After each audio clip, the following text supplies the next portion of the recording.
wala ng tao doon.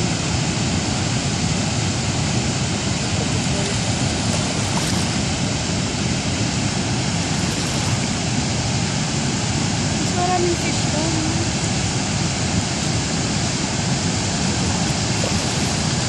Takip-silim na kasi. Oo, mas malalaki pa doon sa ibon yung mga isda eh. Kaya nga, hindi nila makain. Ayun! Ayun! Ang dami doon. No fishing, oh. No fishing.